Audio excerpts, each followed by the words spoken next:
అంటే ఏదన్నా ఒక విషయం కనిపెడితే లైట్ని కనిపెట్టిన వాళ్ళు జ్ఞానవంతులనే అనుకుంటాం. అందుకే పిల్లలకు పాఠాల్లో కూడా లైట్ని కనిపెట్టిన వాళ్ళని, ట్రైన్ కనిపెట్టిన వాళ్ళని, ఏరోప్లేన్ కనిపెట్టిన వాళ్ళని, వాళ్ళ జీవితాలు ఎలా కనిపెట్టారు అనేవి పిల్లలకు పాఠాలుగా చెప్పడం జరుగుతుంది. అయితే మన ఆలోచనకి దేవుడు ఆలోచనకి కరెక్ట్ గా ఉందా ఆ లెవెల్ అనేది మనం చెక్ చేసుకోవాలి. దేవుడు అసలు జ్ఞానం అంటే ఏంటి అనేది ఎలా చెప్తున్నారో ఒకసారి బైబిల్లో చూద్దాం. యోబు గ్రంథం 28వ అధ్యాయం 1వ వచనం.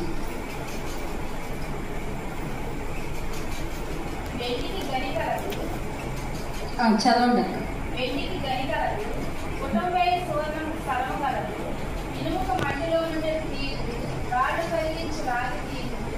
మనుషులు చీకటికి అర్థం కలగలేదు, గాఢాంధకారంలోను మరణాంధకారంలోను ఉండు.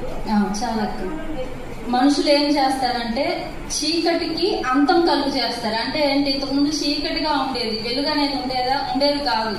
పనులు ఎలా చేసుకునేవారంటే సూర్యుడు వెళ్ళిపోయేదాకా పని చేసుకొని సూర్యుడు వెళ్ళిపోయేసరికి ఇంటికి వెళ్ళిపోయి అప్పటికే భోజనం చేసి చీకటి పడేసరికి పడుకునేవారు. సో ఇప్పుడు ఏంటి, చీకటికి అంతాన్ని కనిపెట్టారు, లైట్ కనిపెట్టారు కదా.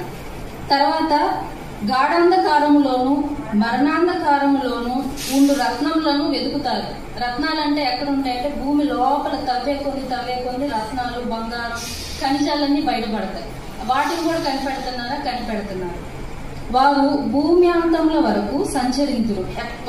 మనుషులు తిరగని ప్లేస్ అంటూ ఉండదు. జ్ఞానవంతులు వాళ్ళు తిరగని ప్లేస్ అంటూ ఉండదు. ఒక చోటు నుంచి ఒక చోటికి ఏదో ఒకటి కనిపెడదామని భూమి చివరి వరకు తిరుగుతానే ఉంటారు. జనులు తిరుగు స్థలములకు చాలా దిగువగా మనుషులు సొరంగం త్రవ్వుదురు. సొరంగాలు అంటే సబ్వేస్, భూమి కింద మెట్లు కట్టి లోపల నుంచి నడుచుకుంటా వెళ్ళేవి మీరు రైల్వే స్టేషన్స్ లో అలా చూసే ఉంటారు. పైన అంతా ట్రాక్ గానీ లేదా రోడ్డు గానీ ఉంటది, బండ్లు పోతా ఉంటాయి. కానీ మనం ఆ మెట్లు దిగి కింద నుంచి నడుచుకుంటా వెళ్ళొచ్చు. అలా దారిని కూడా కనిపెడతారంట.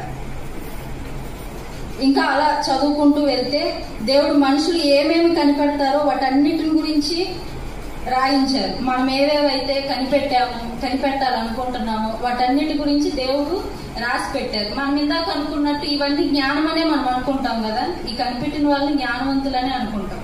కానీ చివరిలో 12వ అధ్యాయంలో చూస్తే అయితే జ్ఞానము ఎక్కడ దొరుకును అని మళ్ళీ ఆయనే క్వశ్చన్ వేస్తున్నాడు. ఫస్ట్ ఏమో మనం ఏమైతే అనుకుంటామో జ్ఞానము అనే వాటినన్నింటిని ఒకసారి వివరించేసి అయితే జ్ఞానం ఎక్కడ దొరుకును అని అడుగుతున్నాడు. అంటే ఇది ఇంతవరకు మనం చదివింది జ్ఞానం కాదా, దేవుని దృష్టిలో కాదని. అందుకే ఆయన మళ్ళీ మనల్నే క్వశ్చన్ వేస్తున్నాడు, అయితే జ్ఞానము ఎక్కడ దొరుకును అని. మరి ఎక్కడ దొరుకును అని ఆయన చెప్తున్నాడో ఒకసారి చూడగలిగితే కొరింథీయులకు రాసిన మొదటి పత్రిక 1వ అధ్యాయం 24వ వచనం. ఆయన యూదులకు ఆటంకముగాను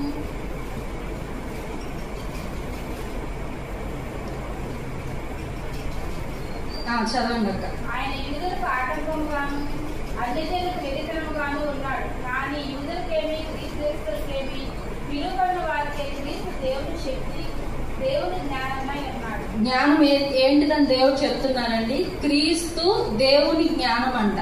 మనం అనుకున్నట్టు ఏదో కనిపెడితే అది జ్ఞానం కాదంట. జ్ఞానం అంటే ఏంటి, క్రీస్తు. మరి ఇప్పుడు మనకు అర్థమైంది జ్ఞానం అంటే ఏంటి, క్రీస్తు. మరి జ్ఞానం ఎక్కడ పుట్టింది, అదే మన క్వశ్చన్. జ్ఞానం ఎక్కడ పుట్టిందని మనం తెలుసుకోవాలంటే, ఆ ప్లేస్ అనేది తెలియాలంటే ముందు ఆ ప్లేస్ ని తెలియచేసే ప్రదేశాలు మనకు తెలియాలి. చరిత్రలో ఒక ప్లేస్ ని తెలుసుకోవాలంటే కొన్ని ముఖ్యమైన విషయాలు ఉంటాయండి. అది ఎలా తెలుసుకోవాలి, మనం ప్రతి దేశానికి వెళ్ళి దాని షేప్ ఎలా ఉంది, వాళ్ళ వాతావరణ స్థితులు ఎలా ఉన్నాయి అని కనిపెట్టలేదు.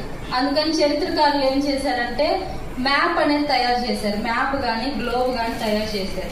ఆ గ్లోబ్ ని ఎలా డివైడ్ చేశారంటే భూమి ఏ ఆకారంలో ఉంటుందో ఆ ఆకారంలో ఒక గ్లోబ్, ఒక బొమ్మ, ఒక నమూనా అనుకోండి. భూమి ఎలా అయితే ఉంటుందో ఆ షేప్ అనేది ఒక బొమ్మకి ఇవ్వడం జరిగింది. దాన్ని గ్లోబ్ అంటారు. ఈ గ్లోబ్ లో మధ్యధరా సముద్రం అనేది ఉంటుంది. అంటే భూమికి మధ్యలో ఉండేది మధ్యధరా సముద్రం. ఈ సముద్రాన్ని 4 భాగాలు చేశారు. ఈ 4 భాగాలు ఏంటంటే ఉత్తర దిక్కు, దక్షిణ దిక్కు. తూర్పు దిక్కు, పడమర దిక్కు. వీటి ద్వారా ఏంటంటే ప్లేసెస్ అనేది తెలుస్తుంది. ఇప్పుడు ఈ ప్లేస్ నే 4 భాగాలు చేసామనుకోండి, ఇలా ఉంది కదా, దీన్ని ఇటు ఇటు 4 భాగాలు చేస్తే ఇటువైపు ఏమున్నాయో అర్థమవుతుంది, ఇటువైపు ఏమున్నాయో అర్థమవుతుంది. ఇట్లా ఏముంది, ముందేముంది, ఎదురేమున్నాయి అనేది క్లియర్ గా అర్థమైంది. మామూలుగా చెప్పాలనుకో, ఇంతమంది ఉన్నాం కాబట్టి అర్థం తెలిసిపోయింది, ఇటు ఎవరున్నారు అటు ఎవరున్నారు. పెద్ద గ్లోబ్, ఆ గ్లోబ్ లో ఎటువైపు ఏ ఖండాలు ఉన్నాయి అనేది ఎలా తెలుస్తుంది? అందుకే ఈ దిక్కులు అనేది కనిపెట్టడం జరిగింది. ఇప్పుడు ఇటువైపు తూర్పు దిక్కు ఎటువైపు ఉంటుంది అంటే, సూర్యుడు ఎటువైపు ఉదయిస్తే అటువైపే తూర్పు దిక్కు. మనకైతే ఇటు నుంచి వస్తాడు కదా, ఎవరికైనా తూర్పు దిక్కు నుంచి సూర్యుడు ఇటు నుంచి ఉదయించి పడమర వైపు అస్తమిస్తారు. సో తూర్పు వైపు ఏ ఏ దేశాలు ఉన్నాయనేది ముందుగా మనకు తెలియాలి. తూర్పు దిక్కున ఏ దేశాలు ఉన్నాయంటే ఇజ్రాయెల్ ఉంటుంది, కువైట్ ఉంటుంది, ఇటలీ, ఇండియా కూడా తూర్పు వైపే ఉంది. ఇటువైపు ఉండే ప్రాంతాలన్నీ మ్యాప్ లో మనం చూడగలిగితే ఇటువైపు ఉండే మాక్సిమం ఆసియా ఖండం వైపు ఉండేవన్నీ తూర్పు దేశాలే. శ్రీలంక గాని, పాకిస్తాన్, కజకిస్తాన్, ఇవన్నీ తూర్పు దేశాలు. ఇప్పుడు తూర్పు దేశాలంటే ఏంటో అర్థమైంది. కానీ ఈ తూర్పు దేశాల్లో యేసుక్రీస్తు వారు ఎక్కడ పుట్టారు అది తెలియాలంటే మత్తయి సువార్త 1వ అధ్యాయం 2వ అధ్యాయం 1వ వచనం.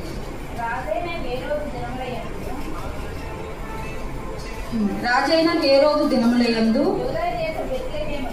యూదయ దేశపు బెత్లెహేములో యేసు పుట్టిన పిమ్మట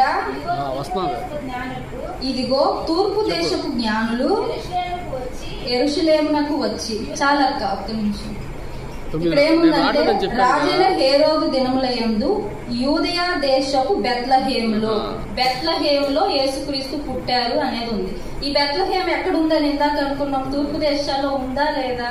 ఉంది. ఎందుకంటే బెత్లెహేము ఇజ్రాయెల్లో ఒక భాగమే కదా, ఒక దేశమే కదా. యూదా దేశం అనేది ఇజ్రాయెల్లోనే ఉంటుంది. సో తూర్పు దేశంలో యేసుక్రీస్తు పుట్టారనేది మనకు అర్థమవుతుంది. 2వ వచనం చూస్తే, యూదుల రాజుగా పుట్టినవాడు ఎక్కడనున్నాడు? తూర్పు దిక్కున మేము ఆయన నక్షత్రము చూచి ఆయనను పూజింపవచ్చితిమని చెప్పిరి. ఈ మాట ఎవరు చెప్పారు? తూర్పు దేశపు జ్ఞానులు చెప్పారు. వీళ్ళు ఎక్కడి నుంచి వచ్చారు? తూర్పు దేశపు జ్ఞానులు అంటే తూర్పు దేశం ఇందాక మనం అనుకున్నట్టు మధ్యధరా సముద్రంకి అటువైపు సూర్యుడు ఉదయించే వైపు మొత్తం తూర్పు దేశాలే, ఒక్కటని లేదు. ఇందాక భారతదేశం, శ్రీలంక అన్ని చెప్పుకున్నట్టు చాలా దేశాలు ఉన్నాయి. వాటిల్లో ఒకవైపు తూర్పు దిక్కు. ఇప్పుడు తూర్పు దిక్కు ఇక్కడ నుంచి తూర్పు దిక్కు నుంచి వాళ్ళు అటువైపు చూస్తున్నారు, అది కూడా తూర్పే కదా వాళ్ళకి. వాళ్ళ వైపు నుంచి అది కూడా తూర్పే. అక్కడ ఒక నక్షత్రం కనిపిస్తుందంట. తూర్పు దేశపు జ్ఞానులు ఇక్కడ ఉన్నారు, వాళ్ళు అక్కడ ఒక నక్షత్రాన్ని చూస్తున్నారు. అది ఎక్కడ ఉంది? అది కూడా తూర్పు దేశంలోనే ఉంది. అందుకే అది కూడా తూర్పు దిక్కున ఒక నక్షత్రాన్ని చూశాము అనేది వాళ్ళు తెలియజేయడం జరిగింది. సో ఇప్పుడు వాళ్ళు ఆ ప్రదేశం ఎక్కడ ఉంది? తూర్పు దిక్కున మేము ఆయన నక్షత్రమును చూచి ఆయనను పూజింపవచ్చితిమి అని చెప్పారు. అంటే జ్ఞానం ఎక్కడ ఉంది? తూర్పు దేశంలో ఉంది. యేసుక్రీస్తు వారు ఎక్కడైతే పుట్టారో అక్కడ జ్ఞానం ఉంది అని ఈ వాక్యం ద్వారా మనకు తెలియదు. ఆ బెత్లెహేం అనే ఊరు, యూదయ దేశంలో ఉండే బెత్లెహేం అనే ఊరు తూర్పు దిక్కులో ఉంది.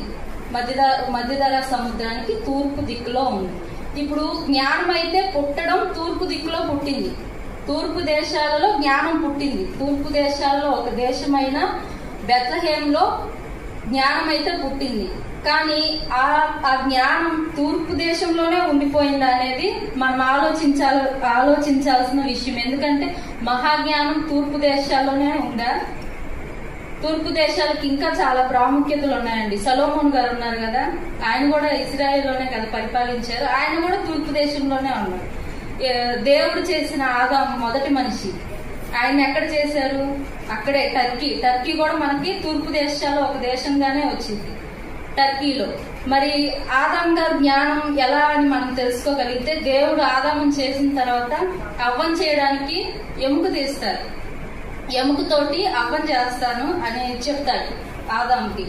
అయితే సరేనా అని చెప్పిన తర్వాత చేయడం జరిగింది. స్త్రీని అయితే చేయడం జరిగింది. కానీ స్త్రీ పుట్టిన తర్వాత మొదటి మాట ఏదైతే చెప్తాడో, నా ఎముకలో ఎముక, నా మాంసంలో మాంసం. దేవుడు చెప్పడం అయితే నేను ఎముక తీసి చేస్తాను అన్నాడు.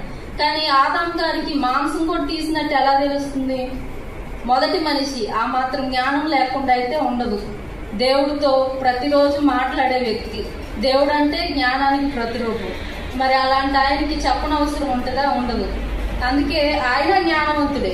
తూర్పు దేశంలో పుట్టిన ఆదాము గారు జ్ఞానవంతుడే, యేసుక్రీస్తు వారు జ్ఞానం. మరి ఈ జ్ఞానం ఆ దేశాల్లోనే ఉందా, తూర్పు దేశాల్లోనే ఉందా అంటే కానే కాదు. ప్రపంచం అంతటికీ ఆయన జ్ఞానం పంచడానికే వచ్చాడు.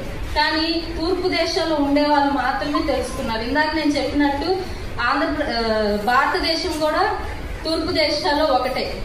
అంటే మనం కూడా దేవుని జ్ఞానాన్ని తెలుసుకుంటున్నాం జయశాల్ గారు. ఇప్పుడైతే తూర్పు దేశాల్లోనే జ్ఞానం ఉంది, కానీ యేసుక్రీస్తు వారు వచ్చింది మాత్రం తూర్పు దేశాల వరకు మాత్రం కానే కాదు.